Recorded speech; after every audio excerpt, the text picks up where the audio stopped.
Hello friend, हमारे YouTube channel में आप सभी का स्वागत है। आज की कहानी है बुढ़ापे में शादी। बेटा राघव, मैं कल सविता जी से मंदिर में शादी कर रहा हूँ। तुम और बहू आओगे तो मुझे अच्छा लगेगा, बाकी तुम्हारी इच्छा है।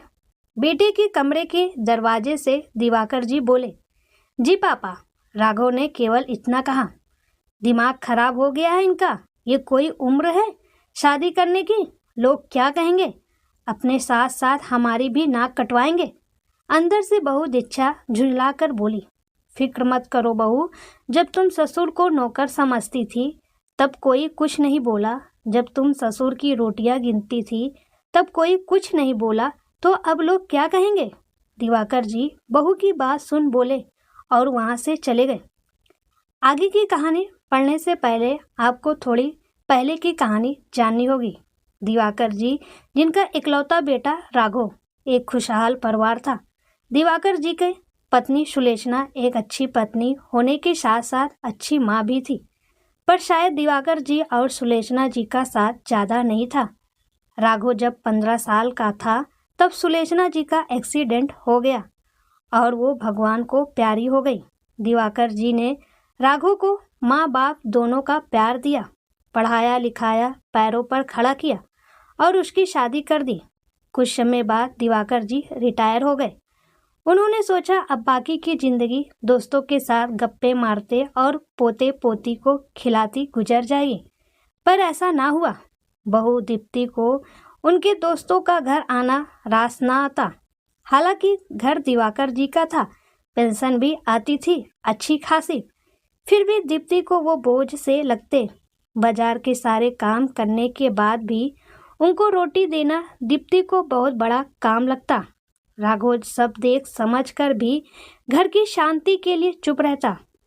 इधर उनके एक मित्र की मृत्यु के बाद उनकी पत्नी का भी यही हाल था।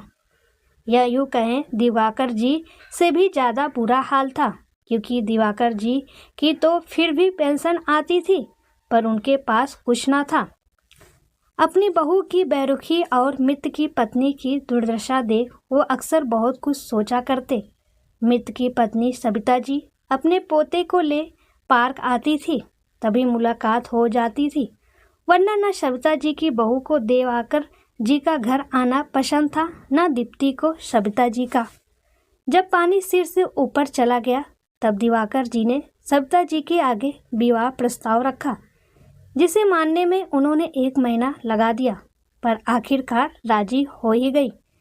वैसे भी इस उम्र में जिस्मानी ज़रूरत तो नहीं होती, बस किसी अपने की साथ की ज़रूरत होती है, जो सविता जी को दिवाकर जी में नज़र आया। और दिवाकर जी जो घर के मालिक होकर भी 2 रोटी के मोहताज हो गए थे, उनको सविता जी वो शख्स नज़र आई जिनके कारण वो सम्मान की रोटी खा सकते थे, वरना बेटे बहू से अलग हो अकेलेपन का डर था।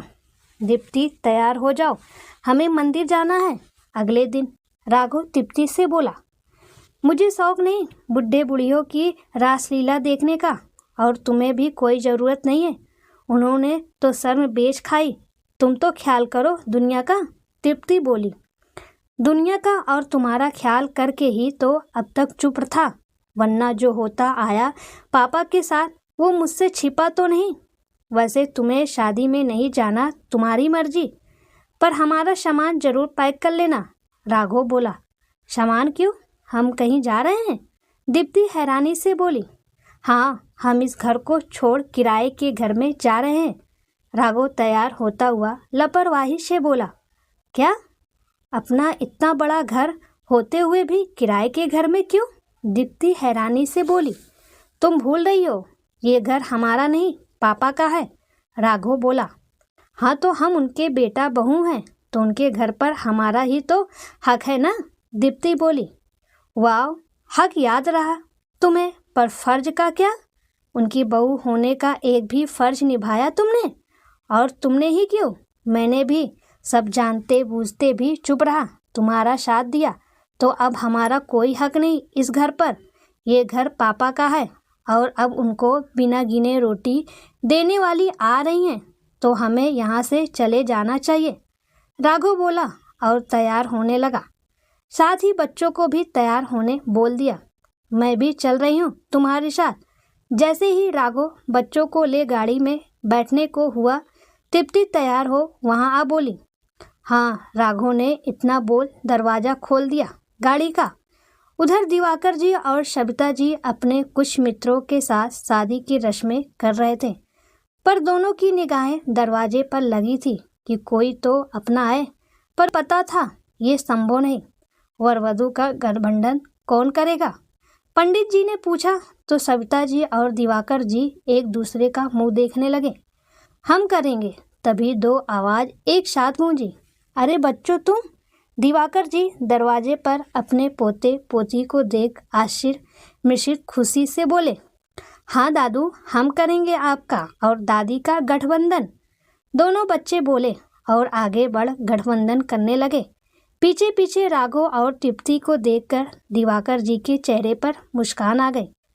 थोड़ी देर में विवाह संपन्न हुआ। दीप्ति और राघव ने नवविवाहित जोड़े का आशीर्वाद लिया। सब घर आ गए। पापा, अब हम चलते हैं। थोड़ी देर बाद राघव बोला। कहाँ? दिवाकर जी आश्चर्य से बोले। पापा, मैंने किराए का घर देख लिया है, अब हम वहीं रहेंगे। घर यही इसी मोहल्ले में है, तो आपको जब जरूरत होगी मैं हाजिर हो जाऊंगा, राघव बोला।